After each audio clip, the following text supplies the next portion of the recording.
Shalom. Renungan kali ini berjudul Kerajaan Imam-Imam, bagian ketiga, oleh Evangelis Lokamanya Prawiro. Dia, yaitu Yesus, yang telah membuat kita menjadi suatu kerajaan, menjadi imam-imam bagi Allah Bapanya. Wahyu 1 ayat 6. Sementara kita datang kepada Allah dalam doa, kita perlu mengerti bahwa Ia menginginkan kita berdoa. Lukas 15 ayat 20, perumpamaan tentang seorang bapa yang menantikan anaknya yang hilang, menunjukkan gambaran indah bagaimana Allah menerima kita. Ia tidak menghardik kita. Ia tidak menuduh kita.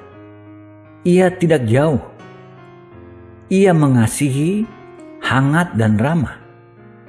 Yakobus 1 ayat 5 berkata, Allah memberikan kepada semua orang dengan murah hati dan dengan tidak membangkit-bangkit atau mencari kesalahan. Camkan itu di pikiran. Allah memberi dengan murah hati. Ia tidak mencari kesalahan. Ketika kita memiliki gambaran Allah seperti itu dalam pikiran kita, akan merubah cara kita berdoa. Yesus datang untuk merepresentasi Bapa kepada umat manusia, dan ajaran Yesus tentang doa sama positifnya dengan bidang lain dari ajarannya. Ini yang Ia katakan dalam khotbah di bukit. Mintalah, maka akan diberikan kepadamu. Carilah, maka kamu akan mendapat. Ketoklah, maka pintu akan dibukakan bagimu. Matius 7 ayat 7-8. Perhatikan 3 pernyataan positif itu. Siapa saja yang minta, menerima. Siapa saja yang mencari, mendapatkan. Siapa saja yang mengetok pintu, dibukakan. Dalam Matius 21 ayat 22, Yesus berkata, dan apa saja yang kamu minta dalam doa dengan penuh kepercayaan, kamu akan menerimanya. Lagi dalam Markus 11 ayat 24, Yesus berkata, karena itu aku berkata kepadamu, apa saja yang kamu minta dan doakan, percayalah bahwa kamu telah menerimanya, maka hal itu akan diberikan kepadamu. Apakah ada yang mencakup semua lebih daripada kata-kata itu? Apa saja? Dalam penutupan pembahasannya dengan murid-muridnya dalam Injil Yohanes, Yesus menjamin kita 3 kali bahwa Allah akan menjawab doa-doa kita. Lihat kata-kata ini. Dan apa juga yang kamu minta dalam namaku, aku akan melakukannya, supaya Bapa dipermuliakan di dalam Anak.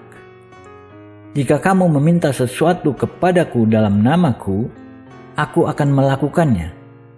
Yohanes 14 ayat 13-14. Jika kamu minta apa saja, aku akan melakukannya. Betapa komprehensif. Jikalau kamu tinggal di dalam aku dan firmanku tinggal di dalam kamu, mintalah apa saja yang kamu kehendaki dan kamu akan menerimanya. Yohanes 15 ayat 7. Minta apa saja yang kamu kehendaki. Bagaimana Ia bisa mengatakan lebih dari itu? Sampai sekarang kamu belum meminta sesuatu pun dalam namaku. Mintalah maka kamu akan menerima, supaya penuhlah sukacitamu. Yohanes 16 ayat 24. Mintalah maka kamu akan menerima.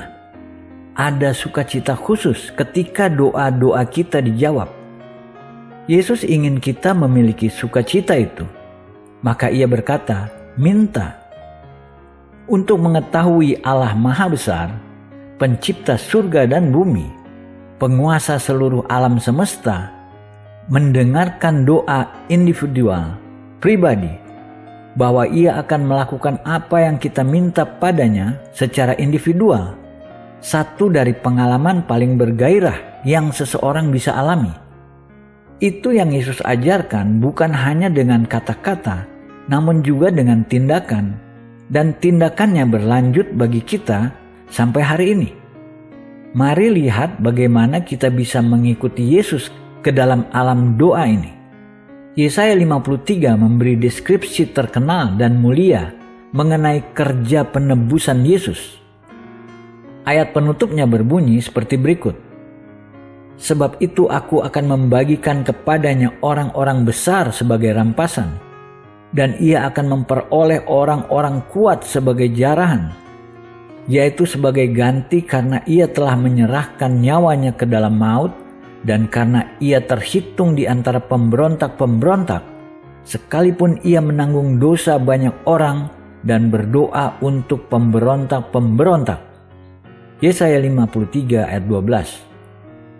Kita melihat 4 tindakan Yesus dicatat di sini. Ia telah menyerahkan nyawanya ke dalam maut.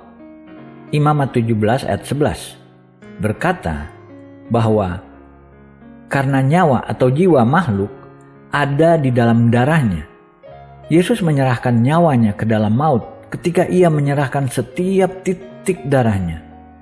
Ia terhitung di antara pemberontak-pemberontak. Ia disalibkan bersama 2 orang pencuri. Ia menanggung dosa banyak orang. Ia menjadi korban penghapus dosa bagi kita semua. Ia menjadi pengantara bagi pemberontak-pemberontak. Yesus menjadi pengantara di salib. Ia berkata, "Ya Bapa, ampunilah mereka, sebab mereka tidak tahu apa yang mereka perbuat." Lukas 23 ayat 34. Ia juga berkata, "Biarlah penghakiman mereka ditanggung ke atasku." Namun kehidupan doa Yesus tidak berhenti dengan kematian dan kebangkitannya. Dalam Ibrani kita membaca, tetapi karena ia tetap selama-lamanya, imamatnya tidak dapat beralih kepada orang lain. Karena itu ia sanggup juga menyelamatkan dengan sempurna semua orang yang oleh dia datang kepada Allah. Sebab ia hidup senantiasa untuk jadi pengantara mereka. Ibrani 7 ayat 24-25.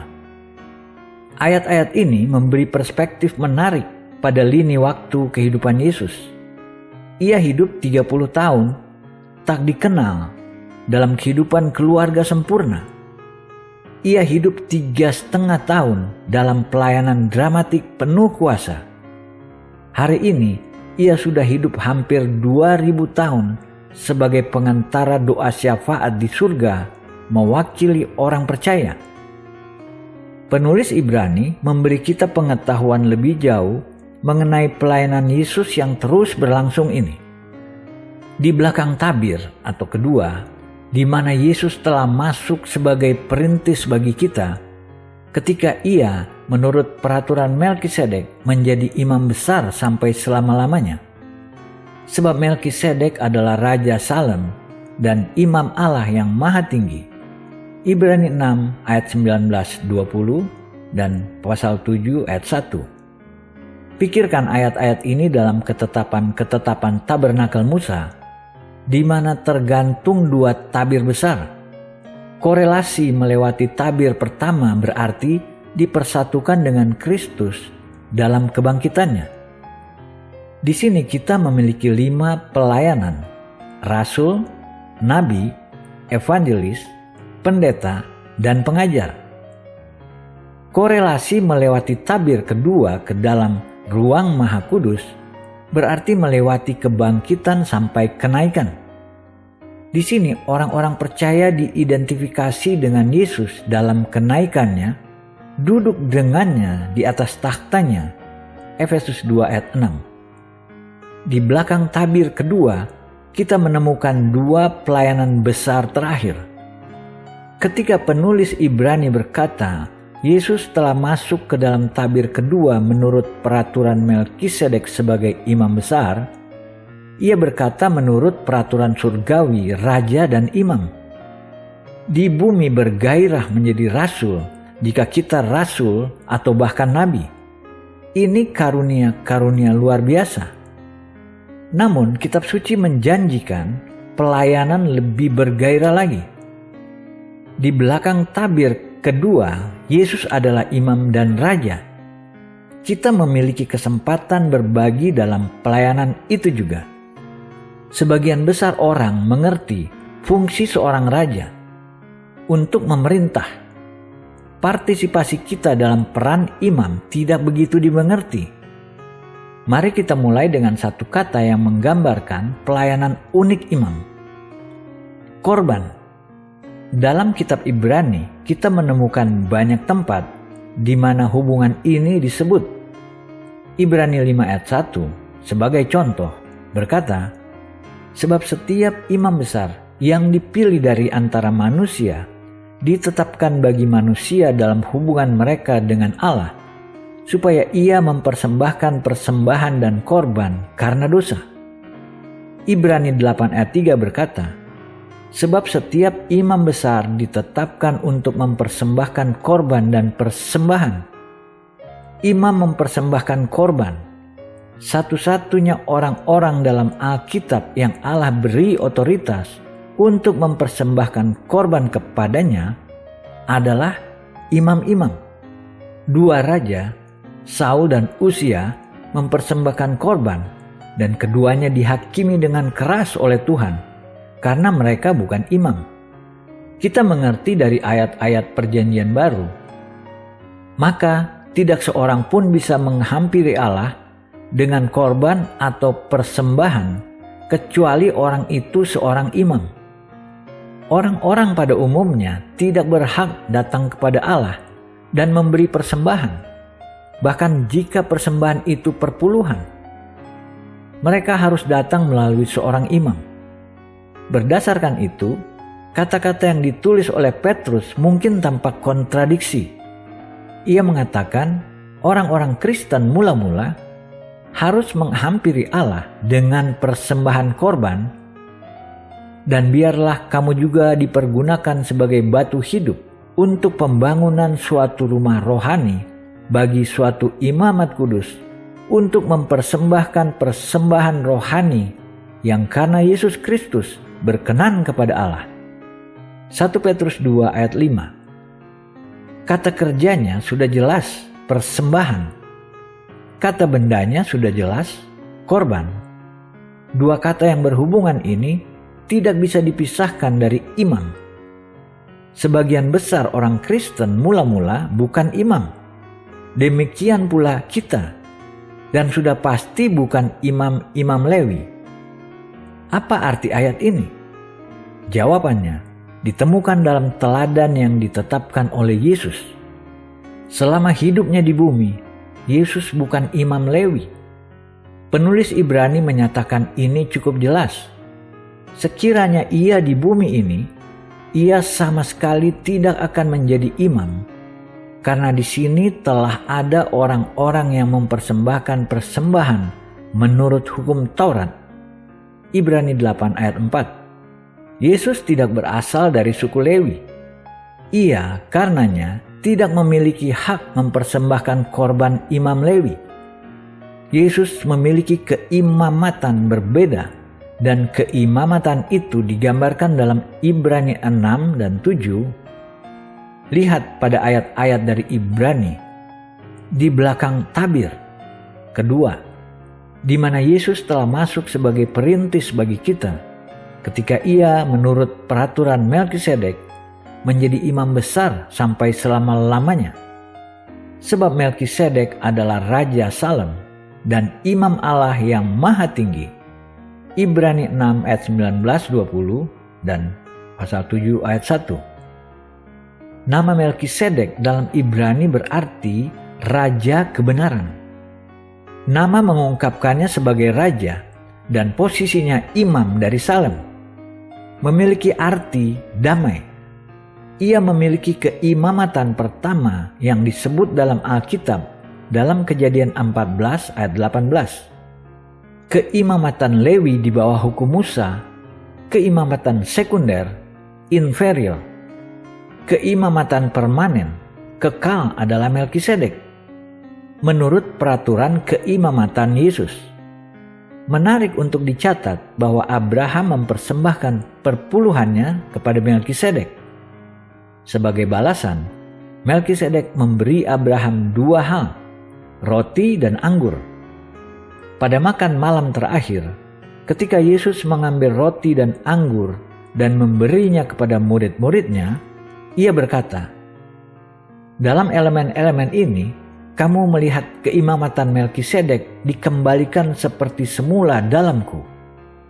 Dua praktik ini dalam gereja, perpuluhan dan perjamuan kudus, ketetapan paling kuno dalam pelayanan keimamatan dari Tuhan. Karena Yesus adalah imam, meski bukan imam Lewi, ia mempersembahkan korban bahkan ketika di bumi.